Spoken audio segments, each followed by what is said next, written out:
Uh, in the Moodle, there is an exercise which is not very typical for a machine for the courses that I have had for you. In the exercise, the question is, or the task is for you to describe the content of each weld symbol and weld marking shown in the exercise. So instead of SolidWorks modeling, this time the only thing for you to do is explain what all of these symbols mean in English, in text. No need to draw, no need to model anything. Just explain, what does this mean? What does this mean? Etc. And where do you get the answers? Is from the no, I mean from learning how these welding symbols are defined. So for that reason, I was planning that maybe let's look another time the same material that was presented already in the previous course. I didn't do any other changes than change this title and the year. But I will open it in PowerPoint so it's easier for me to show the material there. Is it clear as for the exercise what to do? Yes, pretty much. Yes. I don't know how long this presentation takes. I will not go through every single slide. Maybe I will skip some, but I will try to focus to the most important ones. And after I have finished, there's of course time for, hopefully there is time for questions and other things, but let's now first look at the content of this lecture material. I try to get this open to the correct screen. Let's see. No, it didn't.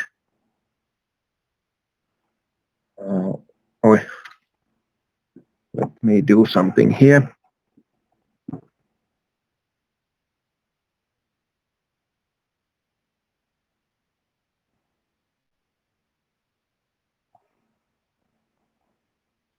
Okay, now I have maybe the. Yes, now it will be possible.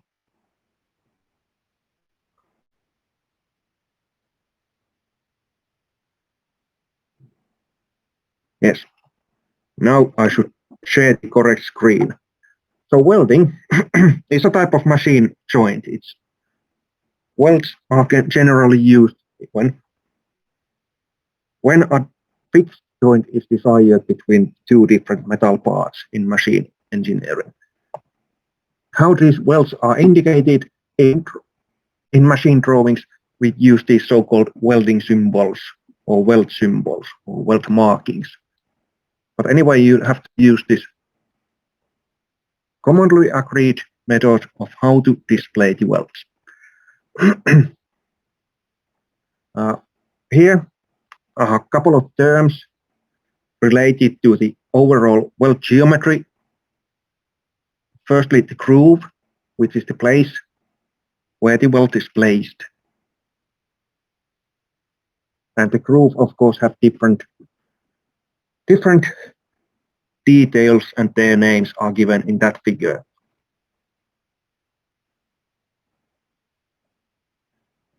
Then there's the description of what the weld actually is. It is all of the metal that has been melted during the welding process. And then the weld joint is referred as the joint that attaches two or more metal pieces with the weld. Notice that the weld can also be located, for example, in plastics. Welding is not only limited to metal materials, but other materials can also be welded. However, by far the most common materials to be welded are different types of metals. Can someone say especially what type of metal?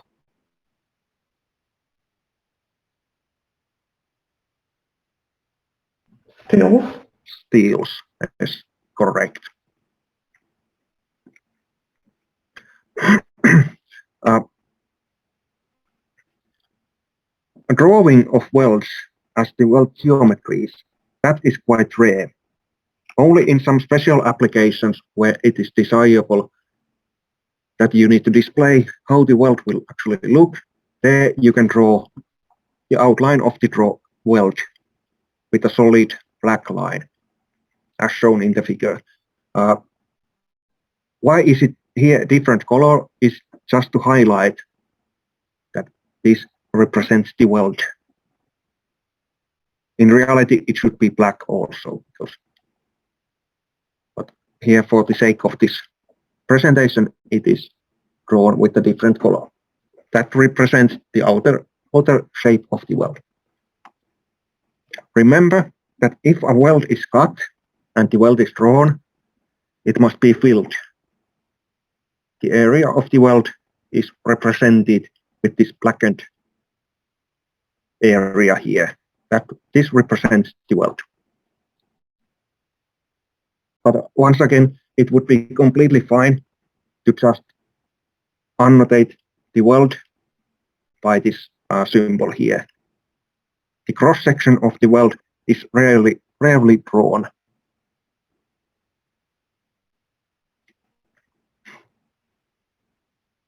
Like said here. Okay, this is about the side views of the weld, so side projections. They are even more rarely drawn than the cross-section of the weld, but if they are drawn, then this caterpillar symbol can be used to highlight the location of the weld.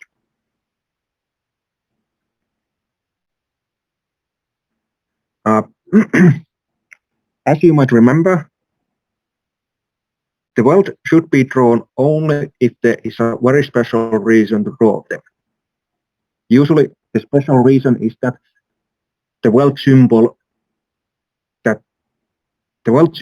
cannot clearly enough describe the desired weld. The goal in the welding symbols is always that the symbol used to describe the weld is so clear, so understandable that it must include every information required to complete that weld.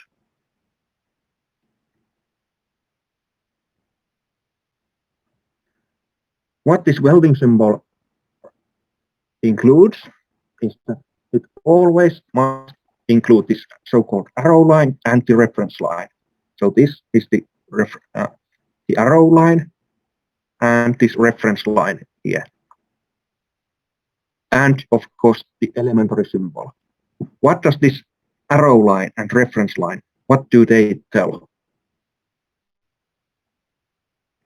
The direction reference into the weld.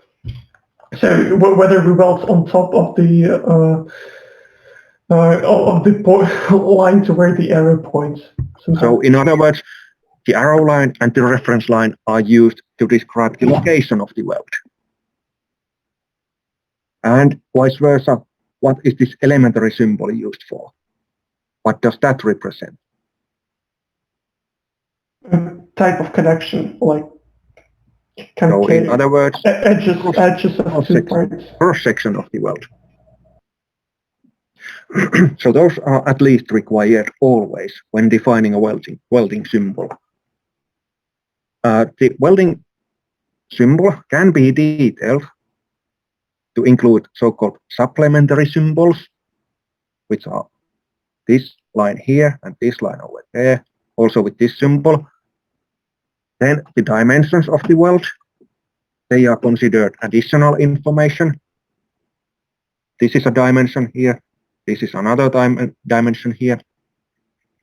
And then maybe also some additional information, which is found here. Firstly, let's look at the definition of this arrow line and the reference line. Okay, here is just another figure of the different lines and their descriptions.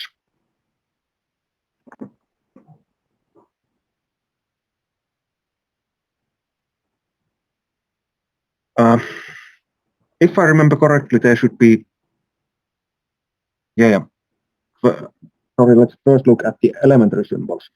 So the elementary symbol is used to describe the cross-section of the weld. And in the standards, they list how many there are. In this table, there are 7, and then there are a couple of more, but at least a couple of 10 different types of most common types of welds. And the symbol shown in this column represents or describes more or less the shape of the groove, the location of the weld. Notice how these are called. What are the different names for different types of welds? So they are shown here, there.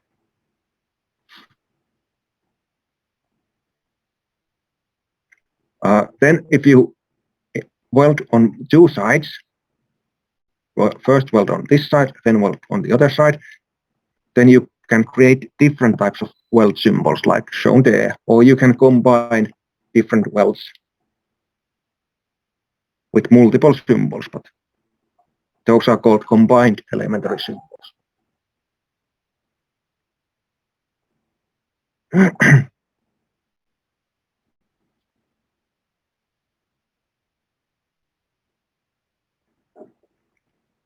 Then the reference line and the note line are quite important because they are used to describe on which side the weld is supposed to be made.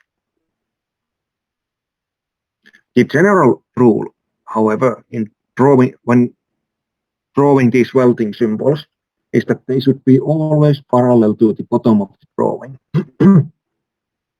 meaning that they are always written horizontally. For some, if the space is very limited, then you can turn it 90 degrees, but still, all general rule is to draw them horizontally.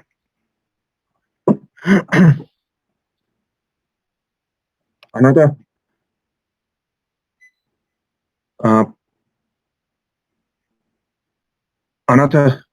point on these, when using these note lines, is that the location, the position of this arrowhead is quite important in the case of what is the name of this type of a weld.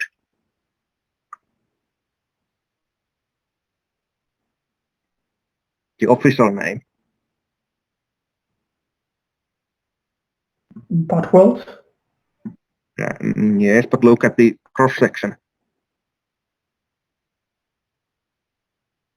Maybe let's go back to the previous table. It is called single bevel butt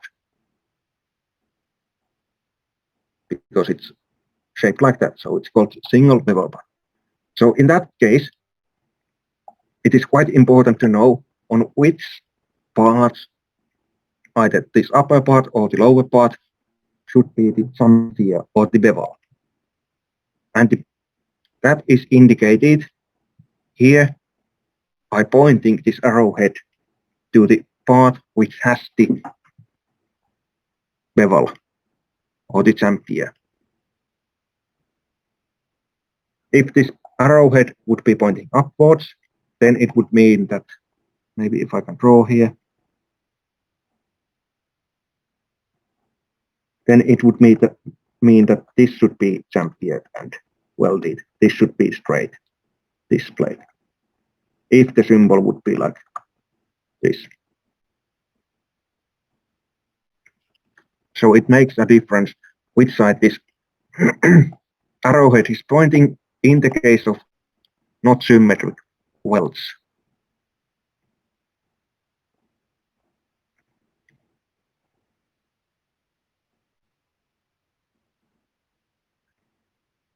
Also, the reference line is used to indicate on which side of the projection the weld is. The weld can, of course, be either on the side of where your weld symbol is drawn or on the other side. On this figure, it just shows that, okay, if the weld symbol is drawn here, this side is referred as the arrow side, the other side is the other side, and vice versa. Quite self-explanatory should be this idea. And the location of the weld is indicated with the help of this dashed line, dashed reference line, which can be either on top or below the continuous reference line.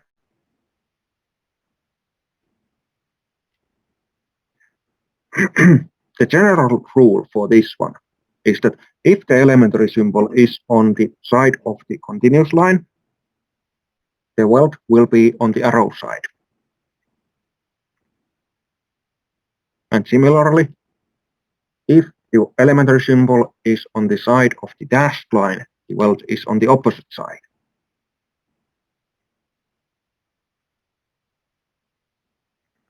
What this means in practice: in this case,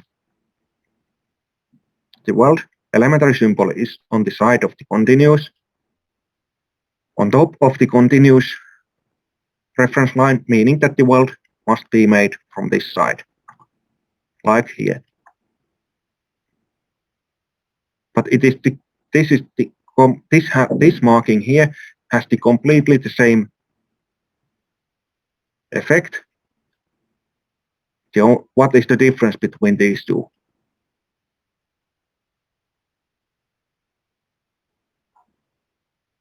The elementary symbols are on different sides, but how come they still produce the same type of a weld?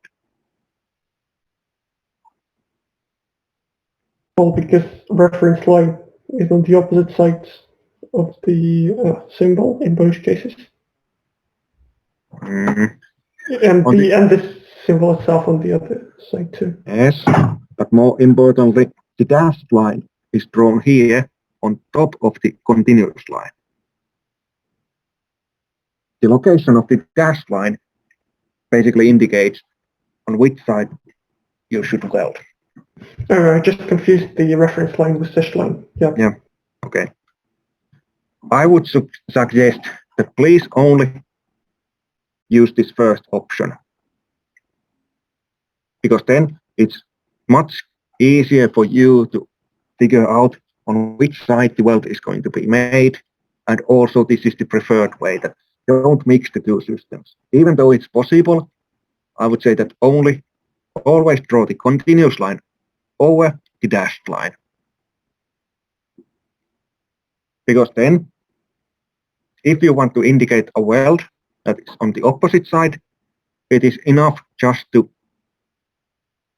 flip the elementary symbol below the dashed line.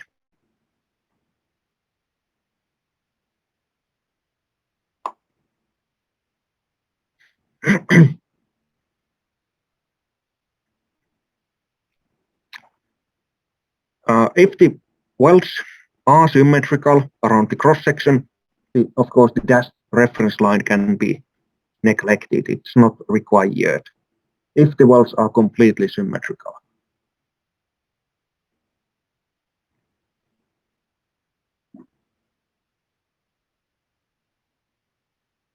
Okay, that was about the elementary symbol, how that is defined, and then the reference line and their details, which are enough to describe the cross-section of the weld and the location of the weld. Next up comes the dimensions of the weld. There are two main criteria how to dimension the welds.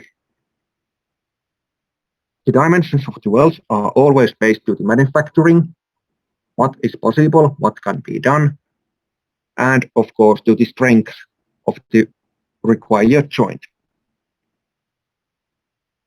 How would you say that the manufacturing will dictate the dimensions of the weld? What could be the reasons there? Sorry for the background noise if you hear some. What do you mean by what's the reason behind the dimensional welds? What? Yeah, when considering the manufacturing requirements of a weld, how would dimensions affect those? Well, the more weld we have probably, and the longer connection, the more unstable or weaker it is. Yeah, in some sense, yes, but consider that if you weld a lot, is it good in the sense of manufacturing or not? Well, it costs. It has some costs that are so might the welds be extra. cannot be. Yeah, so the in the point of manufacturing, weld as little as possible, because then the cost of the welding is as little as possible. However, due to the welding metallurgy, there are some strict restrictions that you cannot make very tiny welds. The welds will always have some minimum size that must be matched in order to make good quality welds.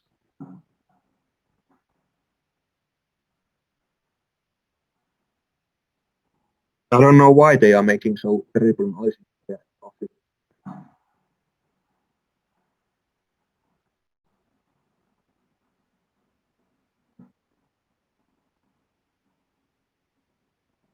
Hopefully it will end soon.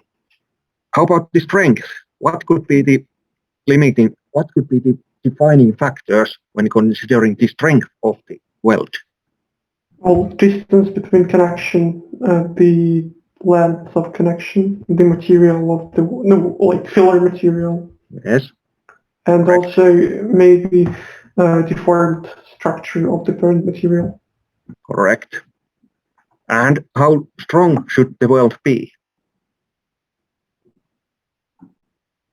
In general? Well, maybe close to the ultimate yield strength of the parent material, or yes. Maybe even stronger. Maybe even stronger than the parent material. But here a diplomatic answer would be strong enough. Depends from the application. But it should, the weld must be strong enough to withstand the loading that is subject to. So maybe a little bit like a trick question. The strength must be strong enough. How these dimensions of the weld, how they are indicated in the welding symbols is that the on the left side of the elementary symbol is always written the dimensions defining the cross-section of the weld. And similarly, the dimensions considering the length of the weld, they are written to the right side of the elementary symbol. On the next slides, there are some tables, once again from the standards. Notice that I didn't remember to say that the ISO 2553 is used when defining these welding symbols. It was missing from the first slides, that note. And here it shows how to display the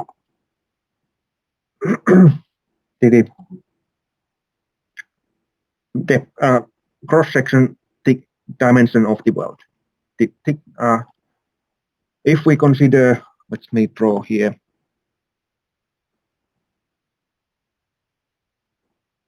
that this thickness would be here, let's say 5 millimeters. Then if I draw 5 here, it means that this symbol, this weld is weld all the way through the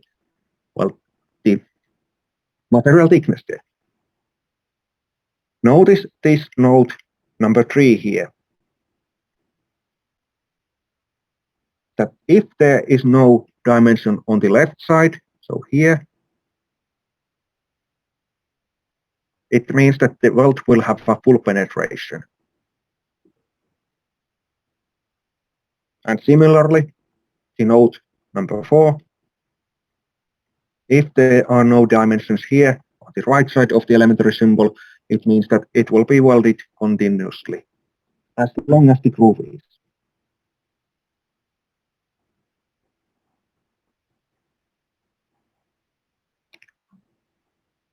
If for some reason you want a partial penetration, then you can just write the, let's say the thickness of material is 10 here, and only 5 millimeter of penetration is enough, then this S is replaced with the penetration depth. This only is applicable in quite large material thicknesses, I would say over 20 millimeter material thicknesses, and also there only with very special consideration. Maybe I can try to illustrate the problem, why you should avoid partial penetration. Because imagine that if I have a force here,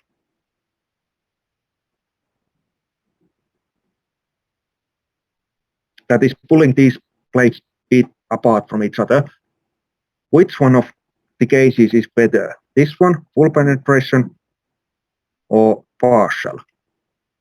And why?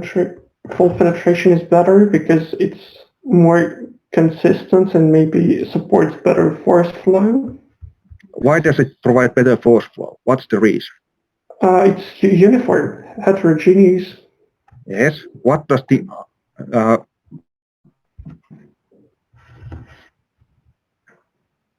non-uniform loading create here? What happens if you pull this apart? Crack, maybe, or why? Because forces are not distributed evenly across the cross-section area, and they are concentrated in the lower parts, and therefore the stress doubled. Mm-hmm. Moreover, since this is not connected here, it will open up there, and this will bend. This will open up like that. Okay, if the force is going that way, it doesn't bend, but it creates a crack here in the root of the weld that will eventually crack the whole weld. Here, the risk of cracking is highly decreased because the force will go right through the weld.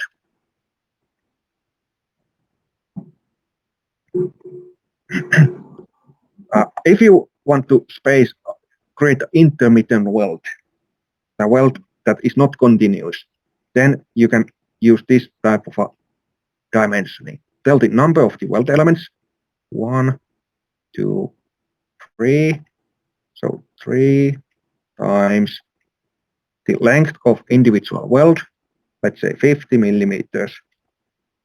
Sorry, the drawing might not be very visible. And then the distance between each weld element, let's say 50 also for that.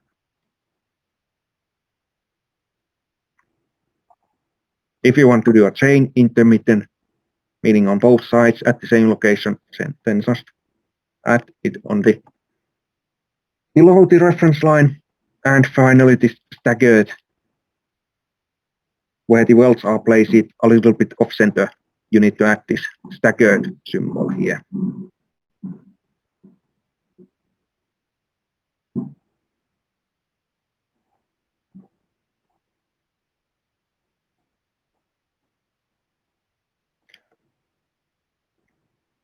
Then in the fillet welds, it is essential that we indicate what distance of the fillet weld cross-section we actually dimension. In fillet welds, we can either give the distance dimension for this A or Z. The difference being that the A refers to the nominal throat thickness of the fillet weld, so this distance here. And the Z is the leg length of the fillet weld triangle. There is quite substantial difference. Which one are you dimensioning? And since in a fillet weld, it's not enough that you just write 7 fillet weld 600, because it is then not described, is this distance dimension for A or Z. So in fillet welds, always indicate, are you using the A or Z? The A is by far the more common. Z is quite rare.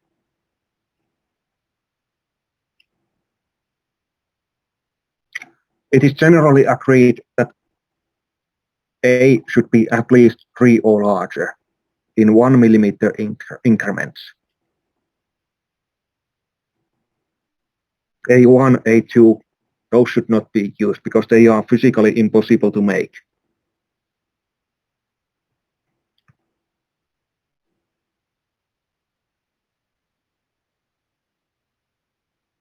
As for the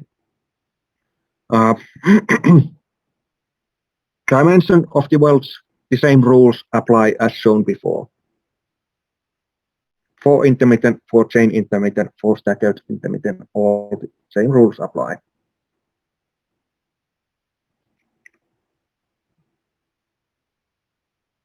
And here also some example of different types of plug welds and so on.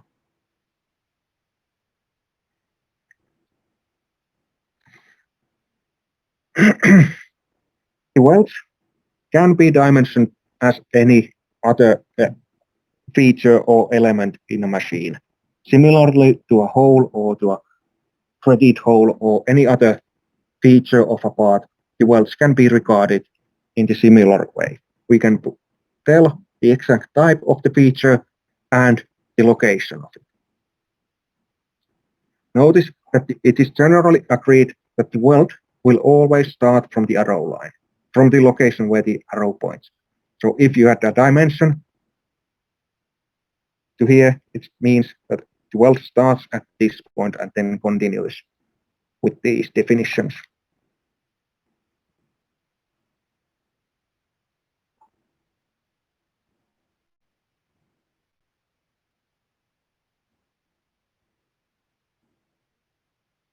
If you weld 2 plates that are unequal in thicknesses, then the thickness of the thinner plate is considered as the thickness of the weld.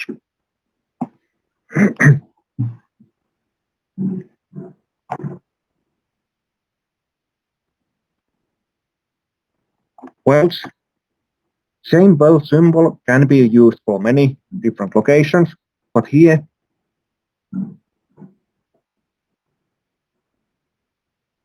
try not to make these lines very long.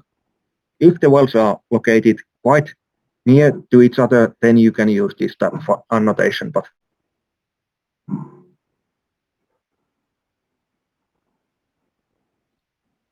if you need to draw a line from the other corner to the other corner of your drawing, then avoid using this connection these very many lines.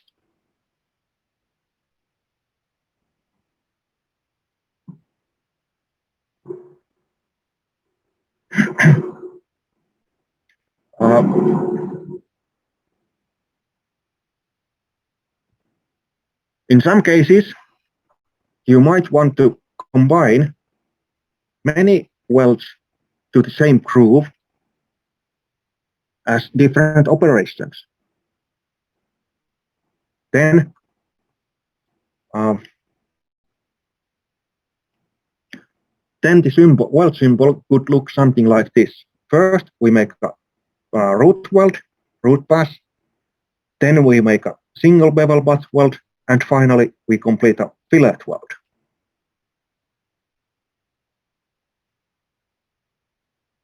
But this is also quite rare application of the weld symbols, but completely possible. So don't be afraid if you sometimes see such a symbol. The meaning is that this first step is completed, then the second, then the third.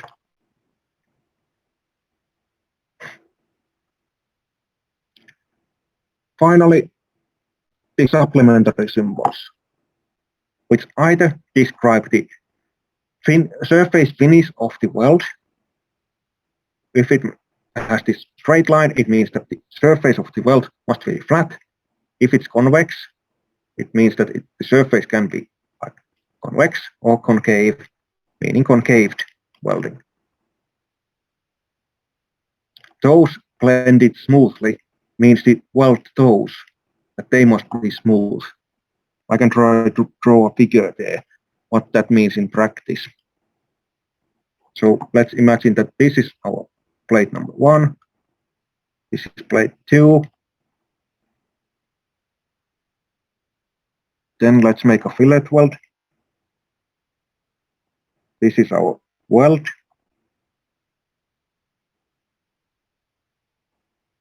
So what part of the weld is weld toe? This toe. In this figure.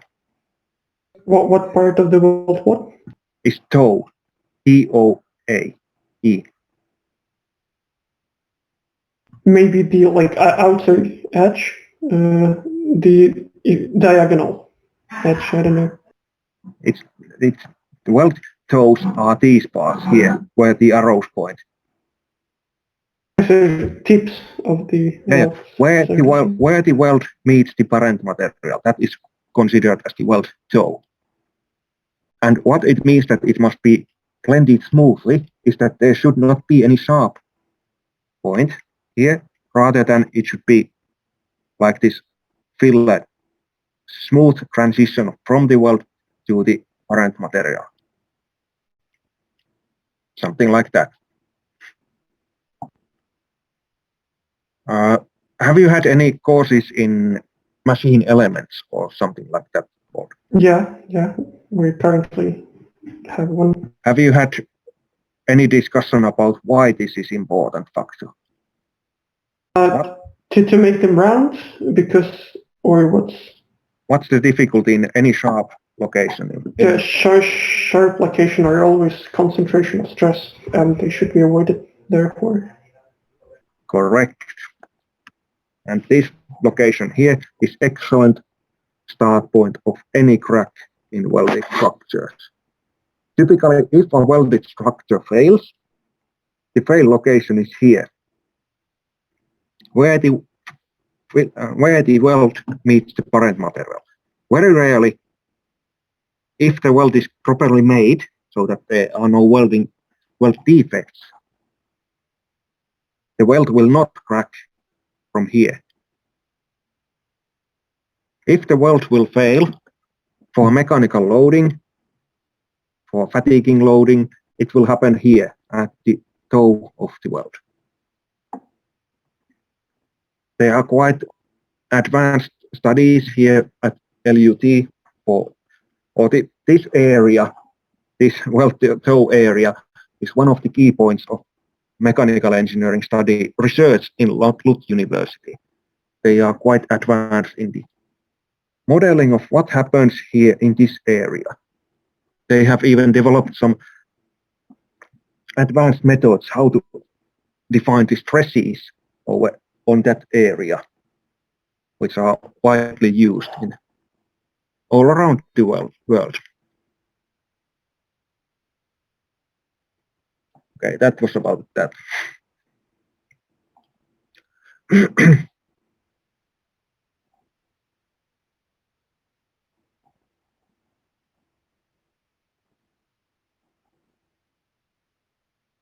Then what's next? The weld all around symbol. So if you want something to be welded all around, that okay, I have a plate here, another plate here, and all of this top plate should be welded all around to fix it to the bottom plate. This small circle here indicates that this weld is applied on this edge, that edge, and this edge. That's the meaning of this symbol here. So-called weld all-around symbol.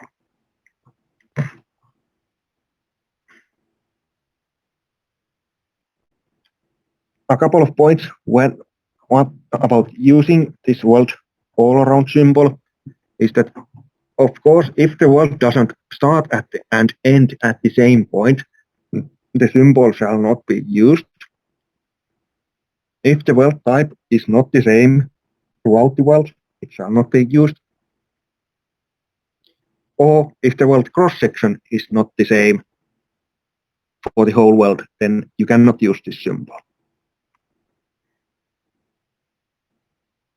And obviously, if the weld is made into a circular hole or continuous loop, then the symbol is also obsolete, but can be used.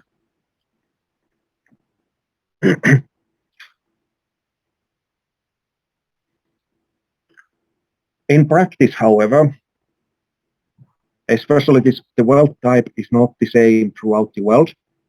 That is very rarely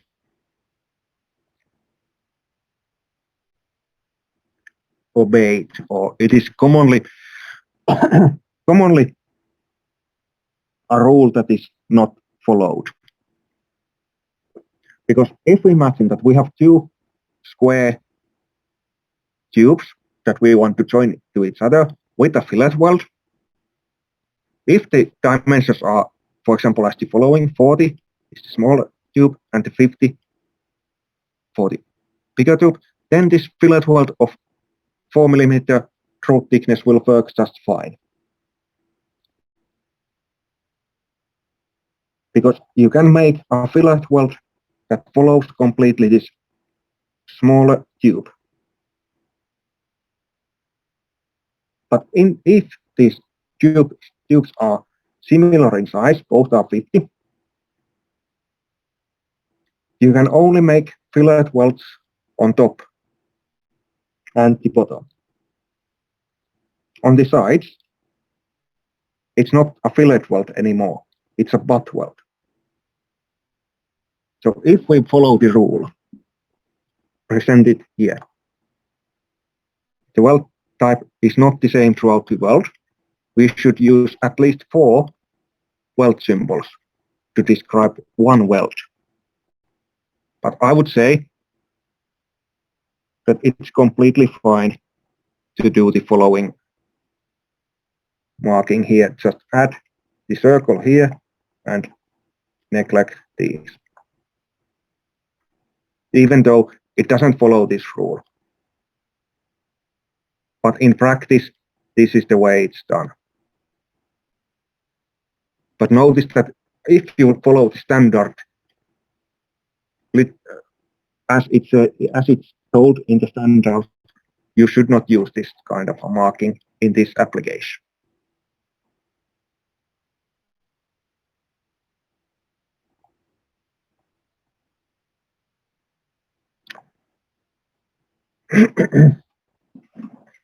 Then if you see this flag here, it means that this weld is only made during the final assembly.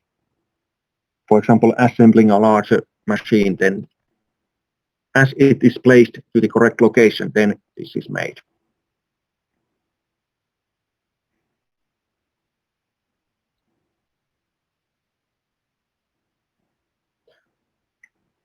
Still, the supplementary symbols, the weld method, can be indicated in the welding symbol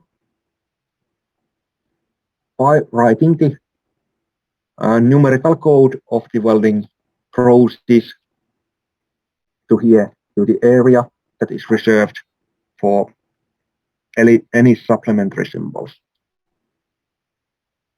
Remember that every single standardized welding process and method have their numerical reference numbers. The most common ones are listed here.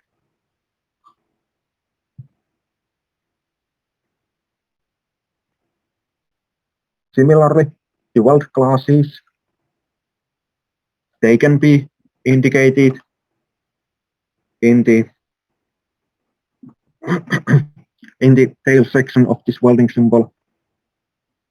But here, remember to give the standard that you are using, because there are many weld class standards available worldwide.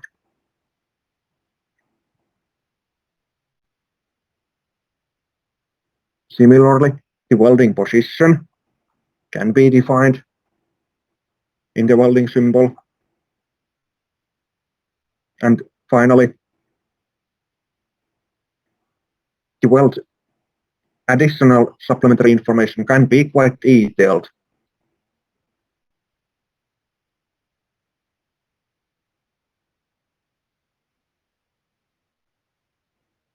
If it contains a lot of information.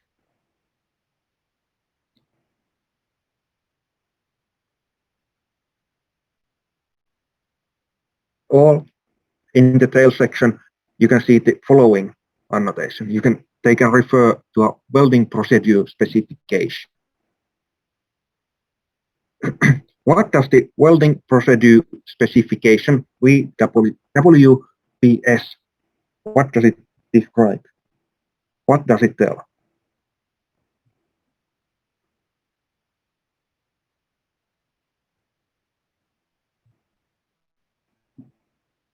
The procedure, how it should be welded, as far as I remember, quality is defined by this letter.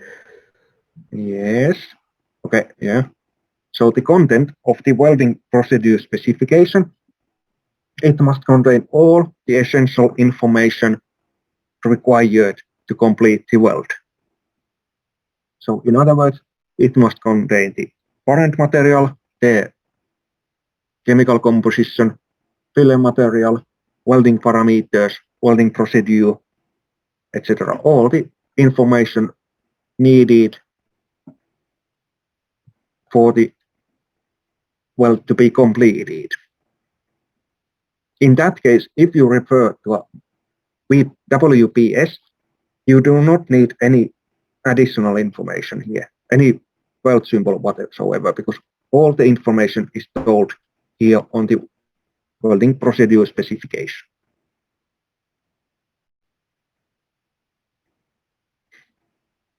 As a summary, when making these weld symbols indicating welds in a drawing, firstly, make sure that the weld marking is understandable. Have you indicated your welds as per the standards and regulations? Do they match them? At the same time, make sure that the weld is possible to be made to the location by how you have defined it. In other words, do not try to weld from inside of an enclosed part or something like it. So don't try to describe something that is not physically possible. And lastly, but not leastly, make sure that this weld is strong enough, that you have described strong enough welds.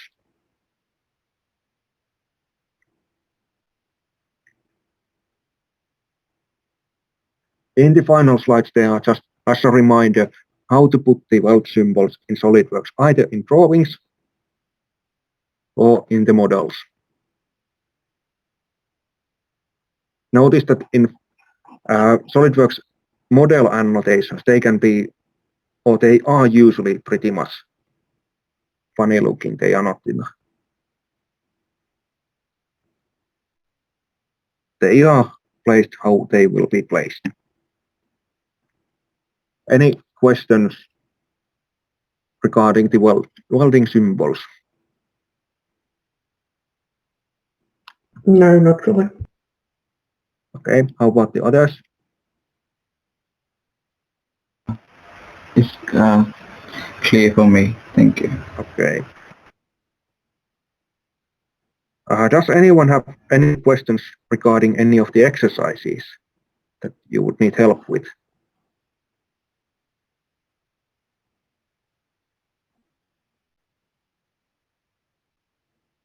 Because I was planning that if there isn't much questions, I could see how have you returned your exercises so far, and we could take a look at them together in a breakout room so that I could give you feedback about your exercises. Is that okay? Yeah, pretty much. Because then I think it would help a lot, because you would not only get the feedback by Moodle, but also by me. Okay, I cannot access Moodle anymore, so let's see. So I will see who have returned exercises and then invite you to the breakout room.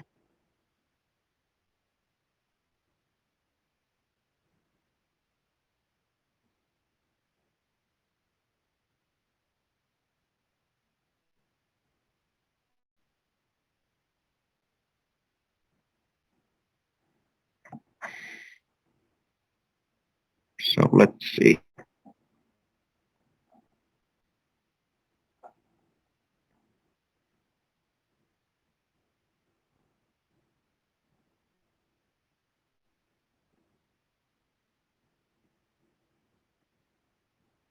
I've just returned the first exercise because I had it done, so I can go to the breakout room if nobody Yeah, I wants. will see. Let me look at the others. How have they? Okay, seems that there aren't so many.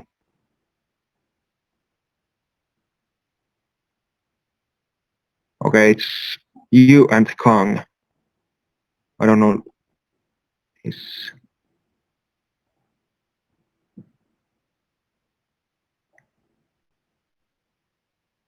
Is Kang available here? Yes, I am. Yeah, okay. Yeah, good. So I think you have returned quite many exercises. Yes. Yeah, But maybe let's start with you and then look with, was it Nick who also? Yeah, I Yeah. did also return. Yeah. After I finish with Kang, I will invite you to the room.